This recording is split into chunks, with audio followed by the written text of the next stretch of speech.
Salve povo, aqui é o Zelota e hoje de volta com o segundo vídeo dessa mini saga dos Rus de Kiev. Nesse vídeo nós vamos ver a rota comercial com os gregos, que foi mencionada aí no vídeo passado. Vamos ver também as guerras russo-bizantinas. Também vamos falar um pouco sobre Olga de Kiev, inclusive foi mencionada aí nos comentários do vídeo anterior. E por último, a invasão dos búlgaros, né, a invasão dos Rus de Kiev, lá na Bulgária. Né? Os Rus e os búlgaros é que foram invadidos. Mas enfim, antes de começar a contar essa história para vocês, peço a todos um tapota o like, compartilhem, gostem desse conteúdo, que ajuda o YouTube a entender que esse conteúdo é relevante. Quem puder também dar uma hypada no vídeo aí vai ajudar bastante, tem a opção aí embaixo. Para quem chegou agora aqui, sejam bem-vindos. Eu trago conteúdo de antiguidade e idade média. Tá tudo organizado aí em playlists lá na minha videoteca. Me sigam também nas minhas redes sociais, no Instagram e no Facebook, os links estão aí embaixo, né? Também tem aqui lá embaixo na minha janela meu Instagram. Bom, também tem a nossa área de membros, que é o Acampamento Zelota, onde você pode não apenas contribuir aí com o canal, como também você pode fazer parte ali do Acampamento Zelota, assistir aí vídeos exclusivos, certo? Coisas que eu não trago aqui no canal, eu falo lá. E que também, quem quiser fazer uma contribuição, vocês podem mandar um valeu aí embaixo também na tela, ou vocês podem fazer aqui, ó, um QR Code, podem mandar um Pix, também tem a chave Pix aí nos comentários, beleza? Vídeos todas as quintas às 21 horas, sempre com a metodologia nada ortodoxa, muitas imagens, muito conteúdo sem enrolação. Então vou começar aqui com a rota comercial com os gregos. Essa rota comercial, conhecida como rota Vareg aos gregos, ela fazia uma ligação que ia direto da Escandinávia, né, saindo lá do norte da Europa, onde são originários ali os próprios vikings, até os ancestrais dos Rus de Kiev, já que a ancestralidade deles é do norte da Europa. Então eles vinham de lá da Escandinávia, passando pelo território dos Rus de Kiev, e como mencionei no vídeo passado, é onde hoje fica a Rússia, a Bielorrússia e a Ucrânia. E depois chegava até o Império Bizantino, né? Por isso que falava ali a rota comercial com os gregos, né? Já que os bizantinos ali eram, apesar de serem, né, chamados ali Império Romano do Oriente, como a gente conhece e considera até o final como Império Romano do Oriente, tem aos que defendem ali chamando de Bizâncio, Império Bizantino, até porque não tem a questão da mudança da língua para o grego. E essa questão da religião vai ser mais na frente aí, esse cisma aí que vai acontecer.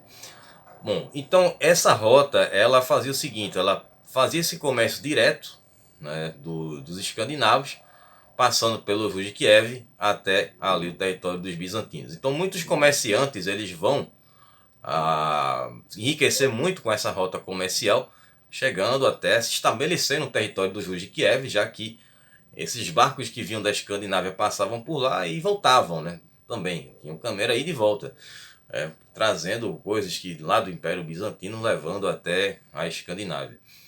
Então essa parte, em grande parte desse trajeto, a maioria desse trajeto era feito por barcos, né? Vamos ter ali uma rota com uma hidrovia.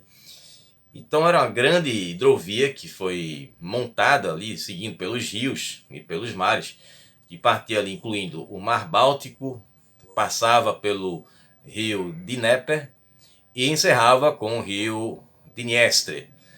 Então vamos ter essa coisa que partia essa rota, que começava na Escandinávia e chegava até o Mar Negro. Então, ao cruzar essa rota fluvial, nesses navios, depois eles eram descarregados e depois outros navios eram carregados com essa mercadoria que vinha da Escandinávia e lá no rio Dnieper, onde lá esses navios eram carregados com essa mercadoria que vinha da Escandinávia e depois ele seguia o percurso chegando até o Mar Negro e depois fazia o caminho de volta também, né? Então essa rota ela foi muito importante, como a gente viu, as outras rotas também foram importantíssimas para os Rus de Kiev. Eles tinham várias opções de comércio, fazendo até comércio com o mundo árabe, com a Ásia Central. Então isso dava acesso a eles a terem diversos tipos de produtos que eles inclusive chegavam a exportar. Então eles utilizavam também essa rota aí para enviar produtos lá para o norte da Europa e outras regiões também. Como a gente viu aí no vídeo anterior, não só tem a questão dos peles de animais, que era uma coisa fazia parte do comércio local ali, né? Como também joias e outros produtos que vinham lá do mundo do Oriente. Bom, partindo para o segundo tema aqui do vídeo, que é a Guerra Rus-Bizantina. Bom, essas guerras, elas ficam meio assim em xeque, porque nós temos o registro de apenas um lado, que é o registro dos Rus, né, que foi feito ali nas crônicas de Oleg de Novogárdia, né, também conhecido como Oleg o Profeta, porque ele profetizou ali o próprio fim da vida dele. Bom, e aí vamos ter, e evitou, entre aspas, né, depois vou contar essa história que eu contei na área de membros semana passada, hoje eu conto aqui para vocês na parte aberta aqui do canal. Então, os registros não estão no lado dos bizantinos, que sofreram esse ataque. Esse ataque ele vai ser registrado apenas nessas crônicas do Oleg, e o que a gente pode considerar por não ser uma história fantasiosa é porque existe um termo ali, um acordo que foi feito de paz no final, né? Todo mundo dá um spoiler aqui no final desse tema, mas esse documento foi anexado aí nessas crônicas no tributo que os bizantinos pagaram para os de Kiev no final. Então isso confirma que houve essas batalhas, mas do lado dos bizantinos não existe esse registro. Então Oleg ele vinha naquelas campanhas, né, desde quando ele conquista Kiev, a gente viu no vídeo anterior, no primeiro vídeo, ele vai seguir as suas ideias expansivas e ele resolve atacar Constantinopla, que era potência, era a maior cidade da Europa Oriental, né? E em segundo lugar vinha a cidade de Kiev em termos de tamanho e importância. Isso até mais na frente, né? Kiev vai se expandir mais e tal. Então Oleg resolve atacar Constantinopla, ele vai enviar sua frota de navios e vai chegar lá com esses barcos. E quando ele chega em Constantinopla, obviamente ele vai encontrar os portões fechados. E a única passagem que ele teria seria pelo mar, né? Chegando pela entrada do Bósforo. Essa entrada do Bósforo ela era protegida, existia uma corrente, né? Viu a saga bizantina, conhece bem essa história. Então essa corrente ela protegia ali, de um lado onde estava Constantinopla, e do outro lado, onde depois veio a ser ali um território que foi ocupado pela República de Gênova. E essa corrente ela era baixada quando vinham navios, né, que vinham fazer comércio com os bizantinos. Então em momentos que os bizantinos iam ser atacados, mas quando o navio passava, eles subiam de novo a corrente, quando o navio ia embora eles baixavam. Mas ela ficava o tempo todo levantada ali. Caso o navio viesse e tentasse atravessar aquela corrente atravessava o navio, né? Então o navio afundaria.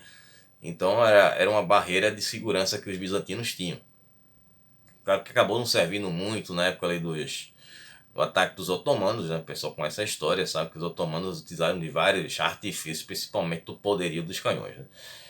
Bom, então essa área que era conhecida como Chifre de Ouro, né? Que era se você entrasse ali, teria muito mais facilidades para conquistar ali Constantinopla do que vindo por terra. Bom, então o Oleg, ele, como viu que não tinha como passar, ele vai desembarcar numa praia próxima ali, 200 barcos. Então ele pegou e mandou que fossem feitas rodas e colocar essas rodas nos barcos. Então ele transformou esses barcos como fossem uns pequenos veículos ali. E esses veículos, esses barcos, né, vão ser transportados até os muros de Constantinopla. E aí ele vai fazer um cerco em Constantinopla utilizando esses barcos como uma espécie de escudo. Então esse cerco ele vai durar ali um período, até ser feito depois um tratado de paz com os bizantinos. E os bizantinos tiveram que pagar ali 12 moedas para cada barco. Então fazendo os cálculos aqui que eu fiz, né, dá em torno ali de 2.400 moedas que os bizantinos pagaram para os Rus de Kiev. E aí esse tratado foi ali respeitado por um período. Bom, agora falando aqui sobre Olga de Kiev, mas antes de entrar em Olga de Kiev, até porque a gente não tem nem muita coisa para falar a respeito dela, eu vou falar sobre o final do Oleg, né? Porque o Oleg, ele viveu muitos anos, como eu falei que ele era chamado do profeta, porque ele teve um sonho em que ele perderia a vida montado em seu cavalo. Então o que ele fez? Ele mandou que o cavalo dele fosse levado para longe e que eliminassem o cavalo dele, né? Então, passado um tempo depois, ele estava feliz, né? Porque o cavalo tinha, né, sido despachado para o mundo além vida. Então ele tinha escapado ali do fim da vida dele, né? Então ele foi conferir, né? Curioso, né? Então ele foi lá ver os restos do cavalo. Enquanto ele verificava aquilo ali, ele acabou sendo picado por uma cobra. Então ele acabou vindo a falecer não por causa do cavalo, mesmo assim, é claro, por causa do cavalo, porque ele foi curioso, né, para ver o cavalo, mas ele é picado por uma cobra e acaba morrendo por causa da picada da cobra, mas indiretamente por causa do cavalo, né, já que ele foi lá verificar o cavalo. Então quem viria a assumir o trono seria, na sequência, o Evestoslau I, né? Só que quem era na sequência, né? Lembrando do vídeo anterior, a gente tinha ali o Igor, né? Que era filho do Rurik. Só que o Igor, ele teve um reinado até a certo ponto breve, porque ele acabou falecendo ali, ou sendo falecido no caso, quando ele fez uma cobrança de impostos ali aos Drevilianos, que é um dos povos que os Rus de Kiev haviam, a gente viu pelo vídeo, fazendo ali cobrança de tributos e tal. Então ele foi coletar ali os tributos pessoalmente, então os Drevilianos se rebelaram contra ele e ele acabou sendo despachado para o mundo além vida. A outra coisa, acho que eu me esqueça, que, né, que eu ia falar, eu acho que eu vou ficar esquecendo. Para quem assistiu a série Vikings, como eu assisti, gostei muito da série, depois ela teve uns momentos muito chatos, enfim, no finalzinho ali melhorou. Mas tem muito destaque ali na sexta temporada dessa relação do Ivan sem ossos, ou Ivan desossado, ou Ivan Boneless, como é falado na série na versão em inglês, e o Oleg.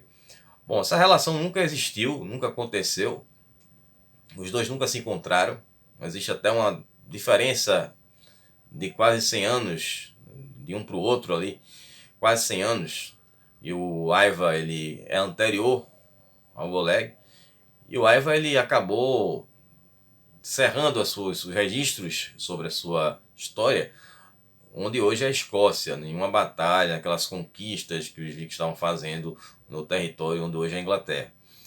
Então ele vai até a Escócia lá e lá ele desapareceu. Então ali acabou a história dele. E o Oleg, eu acabei de contar qual foi o fim dele. Então eles nunca se encontraram. Então a série ela fez essa questão da licença poética, né, mais uma vez, né, usando com todas as energias, né, toda a força, forçando aí o encontro entre dois personagens que nunca aconteceu, porque os caras queriam dar até mais enredo para a série Vikings, porque estava em baixa ali na época. E foi interessante ter adicionado ali os de Kiev na história para poder ter mais alguma coisa para contar, né? Apesar que não aconteceu nunca esse encontro. Bom, então seguindo com o que interessa aqui, então o sucessor do Igor era o filho dele com a Olga de Kiev, que era o Svetoslav I, né, que era criança, vai ser um personagem bem preeminente aqui nesse vídeo ainda. Então, como o Svetoslav ele era criança ainda, quem assume vai ser a Olga de Kiev, né, que era sua mãe, fica como regente. Então a gente sabe poucas informações a respeito do próprio reinado do Igor, um pouco registrado. Inclusive na série também Vikings ele aparece como um menino, né, que é oprimido pelo Oleg o tempo todo e tal. E então não existe muito registro sobre essa história dele, né? Não sei mais essa parte do fim da vida dele. Então a Olga ela teve uma regência que durou de 945 até 960. E o registro que tem a respeito dessa regência dela, não sendo um período longo, né, de 45 a 60, foi dela ter oprimido de uma forma até violenta, né, os Drevilianos. Isso era até uma resposta bem sanguinária, né? Então ela consegue subjugar ali os Drevilianos durante esse seu período regencial. Então sabe que com relação à questão do cristianismo no território dos Rus, né, Principado dos Rus de Kiev, vai acontecer só com o neto dela, né, que era o Vladimir, né, que vai ser depois ali do Svedosław. Mas ela era cristã, né, ela já seguia o cristianismo e ela é inclusive considerada como uma santa pela Igreja Ortodoxa Oriental e tem até uma data de comemoração dela, né, como santa, que é o dia 11 de julho. E a Igreja Ortodoxa Oriental considera ela um patamar equivalente ao dos apóstolos. Bom, mas enfim, aí depois eu tenho que confirmar com o Ian, né, que é um cara com quem eu fiz uma live alguns anos atrás aí, que é um cristão ortodoxo e com essas histórias. Bom, então ela foi a primeira mulher a governar ali os Rus de Kiev, né, e como eu disse, não tem registros ali sobre esse período regencial dela, a não ser essa questão contra os Drevilianos, né, de vingança, né, com o que fizeram com o marido dela, o Igor. Bom, essa parte agora é da invasão da Bulgária pelo Svetoslav I. Bom, aconteceu o seguinte, né, o Svetoslav ele assume, né, como rei, ele atinge ali a maioridade, então ele resolve fazer uma campanha e faz uma invasão na Bulgária. Essa invasão durou ali de 967 até 971. Então essa ideia surgiu pelos bizantinos, né? Estavam incomodados com a Bulgária, que sabem, a Bulgária anteriormente, eu fiz inclusive uma mini saga búlgara aqui no canal. Eu vou deixar o card aí para quem quiser assistir. Na época, infelizmente, deu poucas vezes, como algumas sagas mais recentes que eu estou fazendo aqui, mas que tem todos esses conteúdos aí com mais detalhes. Então a Bulgária ela era a antiga Trácia, né? Depois ela se torna ali independente, separa do Império Bizantino, tem toda a história lá. Então vai ter essa sugestão aí que vai acontecer, o Stanislaw ele invadir a Bulgária, que vai acabar sacudindo ali a região dos Balcãs. Então os russos eles fazem essa campanha contra os búlgaros e eles derrotam os búlgaros e vão ocupar partes ali do território da Bulgária, ali no norte e o nordeste da Bulgária. Então depois de 2 anos, aconteceu que os aliados vão se desentender, aí os bizantinos vão entrar em confronto contra os Rus. E aí nesse confronto os bizantinos saíram vitoriosos e os Rus se retiraram de lá da Bulgária. E aí o território que ficava parte do leste da Bulgária ele vai ser incorporado ao Império Bizantino.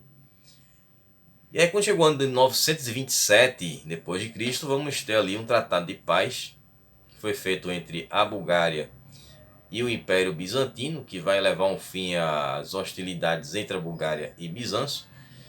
E vamos ter um período de 40 anos de paz entre Bizâncio e a Bulgária. E nesse período de 40 anos vamos ter ali, os dois estados vão ter um período de grande prosperidade. E esse equilíbrio entre os dois lados vai começar a mudar depois que os bizantinos vão começar a conquistar territórios que pertenciam ao Califado Abássida no Oriente. O Califado Abássida foi um dos primeiros dos califados que surgiram, né, na época do início do islamismo. Então eles vão começar a ganhar esses territórios que ficavam próximos ali da Bulgária. Então os bizantinos vão fazer uma teia ali de alianças em torno da Bulgária. Então chegou no ano de 965 ou 966, o imperador bizantino era o Nicéforo II Focas. O pessoal que assistiu a saga bizantina aí deve recordar dele, né? Que era um cara bastante belicoso, foi um general bizantino que acabou assumindo o trono, se livrando do imperador de forma bastante extrema e violenta, e ele também teve um fim semelhante, né? E aí ele se recusou ali, né, a pagar os tributos aos búlgaros que faziam parte daquele acordo comercial. Então isso vai dar início ali a uma nova guerra entre os búlgaros e os bizantinos. Só que o Nicéforo ele estava fazendo campanhas no Oriente, estava focado ali no, nos califados, né? Então ele acaba convidando os búlgaros para invadirem os Rus para uma nova invasão. E ele convida ali o Estevoslau para atacar a Bulgária. Então a campanha do Evestoslau I, ela vai ser uma campanha que vai superar as expectativas dos bizantinos e consideravam que ali seria só um meio de pressionar os búlgaros de forma diplomática, mostrar que estavam aliados com os Rus de novo. Mas o Evestoslau ele acabou usando seus próprios interesses, né? Ele acaba conquistando ali a parte central e nordeste dos Balcãs. Ele acaba capturando ali o czar russo, que era o Boris II, e deixa ali o Boris II como um governante que estava ali como vassalo dos Rus de Kiev. Então esse foi um grande avanço do Evestoslau, que depois disso aí ele vai fazer uma outra campanha que foi muito importante, né, para os Rus de Kiev, que foi a conquista do Kaganato Khazar, né, os casais que eu também trouxe aqui, uma mini saga sobre os casais aqui no canal, também vou deixar o card aí para vocês. Bom, pessoal, espero que vocês tenham gostado, vocês tenham curtido. Esse conteúdo ficou um pouco mais curto. Estou numa semana corrida, uma semana diferente, então estou tendo muito tempo para me dedicar ao canal. Então, próximo vídeo eu vou falar sobre essa parte da conquista do Kaganato Khazar, a questão do cristianismo lá no território de Kiev, entre outras coisas. Beleza? Então a gente se vê na próxima semana. Um abraço do Zelota. Até lá. Falou, pessoal.